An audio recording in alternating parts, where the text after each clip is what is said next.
بسم اللہ الرحمن الرحیم۔ السلام علیکم۔ انشاءاللہ آج کی ویڈیو میں آپ کے سامنے اپنی تخلیق کردہ ایک مختصر سی کہانی جس کا نام میں نے اختصاریہ رکھا ہوا ہے آپ کے سامنے پیش کروں گا۔ اور مجھے لکھنے کا شوق رہتا ہے، میں نے اور بھی بہت ساری تحریریں جو میری اپنی تخلیق کردہ ہیں لکھی ہے، اور اب انشاءاللہ میں اپنے اس یوٹیوب چینل پر بھی اپنی تحریریں آپ کے سامنے لاتا رہوں گا۔ اس اختصاریہ کا عنوان ہے پیر صاحب۔ ایک مختصر سی کہانی ہے، کسی حد تک طنزیہ اور مزاحیہ انداز اپناتے ہوئے معاشرے کے ایک اہم مسئلے کی طرف توجہ مبذول کروائی گئی ہے۔ تو انشاءاللہ آپ جب اس کو سنیں گے یا آپ پڑھیں گے تو آپ کو انشاءاللہ اچھا لگے گا۔ تو آئیے شروع کرتے ہیں۔ آج پیر صاحب بہت خوش تھے کیونکہ ان کے ایک مرید نے ان کے موبائل اکاؤنٹ میں 5,000 روپے بھیجے تھے۔ پچھلے چند دنوں سے وہ نمازوں کے بعد لمبی لمبی دعائیں مانگ رہے تھے۔ ان کے ذکر اذکار بھی بڑھ گئے تھے۔ جیسے ہی ان کو پیسے ملے ان کے ذکر اذکار میں کمی آ گئی۔ دعا کی وہ طوالت بھی نہ رہی۔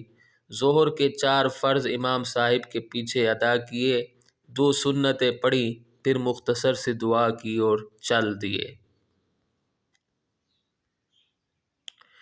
یہ پیر صاحب کوئی گدی نشین نہیں تھے کہ ان کے ہاں ہر وقت مریدوں کا جم گھٹا لگا رہے۔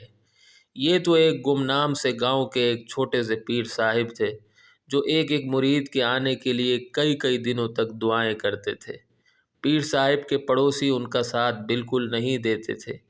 ایک دن جب وہ کسی دور کے گاؤں سے آئے ہوئے ایک مرید کو دم کر رہے تھے تو عین اس موقع پر ان کا ایک پڑوسی ٹپک پڑا اور پیر صاحب سے کہنے لگا، پیر جی، آپ نے میرے بچے کو 3-4 دم کیے تھے، وہ تو ابھی تک بیمار ہے، آپ کے دم میں تو بالکل اثر نہیں ہے۔ وہ تو بھلا ہو دوسرے مرید کا جو ساتھ بیٹھا تھا، اس نے عین موقع پر پیر صاحب کا ساتھ دیا اور کہا، یار میں اس شخص کی گارنٹی لیتا ہوں۔ اس طرح پیر صاحب کی جان میں جان آئی، ورنہ وہ شخص بھی دوسرے کئی مریدوں کی طرح بھاگنے ہی والا تھا۔ پیر صاحب کا دل چاہا کہ وہ اس پڑوسی کے گال پر ایک تھپڑ رسید کرے یا اسے سخت گالیاں دے کر وہاں سے بھگا دے، مگر وہ مریدوں کے سامنے ایسا نہیں کر سکتے تھے۔ انہوں نے کسی اور دن کے لیے اس کام کو مؤخر کر دیا۔ بات کہاں سے کہاں نکل گئی۔ پیر صاحب کے اکاؤنٹ میں جیسے ہی 5,000 روپے آئے، انہوں نے قریبی دکان سے وہ پیسے نکلوا لیے۔ اب وہ اس بات کے لیے بے تاب تھے کہ ان کو کیسے خرچ کریں۔ سب سے پہلے انہوں نے کچھ راشن لیا جس پر لگ بھگ 1,000 روپے لگ گئے۔ سامنے جوتوں کی دکان تھی، سردی کا زمانہ تھا، سو پیر صاحب نے چاہا کہ ایک آدھ بوٹ اور خرید لیا جائے۔ گھر میں جو 2-3 بوٹ پڑے ہیں وہ پرانے ہو گئے ہیں، آخر پیر صاحب ہوں، جوتے تو اچھے پہنوں۔ پیر صاحب دکان میں گئے، انہوں نے سب سے اچھا بوٹ پسند کیا، اس کی قیمت 3,000 روپے تھی۔ پیر صاحب نے آؤ دیکھا نہ تاؤ فوراً خرید لیا۔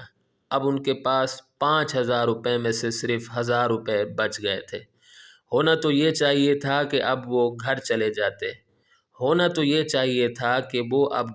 جاتے۔ ان پیسوں کو بچا کر کل کے لیے رکھ دیتے، مگر انہوں نے ایسا نہ کیا۔ پیر صاحب کو انہی جیسے کسی حکیم نے بتایا تھا کہ آپ کا ذہن کمزور ہے اور نظر بھی کمزور ہوتی جا رہی ہے، آپ بادام کھایا کریں۔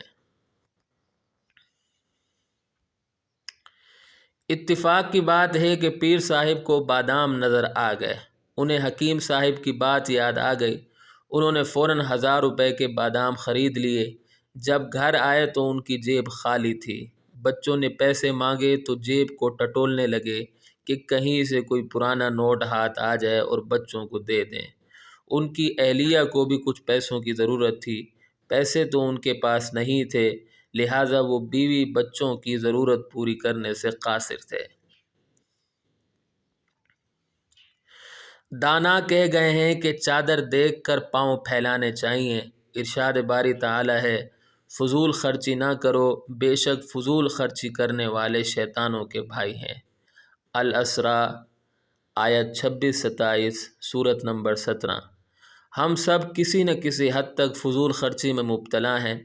ہم بہت کہتے ہیں کہ مہنگائی نے عوام کا جینا برباد کیا ہوا ہے۔ اس میں کوئی شک نہیں کہ مہنگائی بہت ہے، لیکن ہماری فضول خرچیاں بھی تو کم نہیں ہو پا رہی ہیں۔ ضرورت اگر 500 والا جوتا خریدنے سے پوری ہو رہی ہے تو محض نمائش کے لیے 5000 والا جوتا خریدنے کی ضرورت نہیں ہوتی۔ تو یہاں اگر ہماری ویڈیو اختتام کو پہنچتی ہے، امید کرتا ہوں کہ آپ کو میری یہ کاوش پسند آئی ہوگی۔ اگلی ویڈیو تک کے لیے مجھے اجازت دیں۔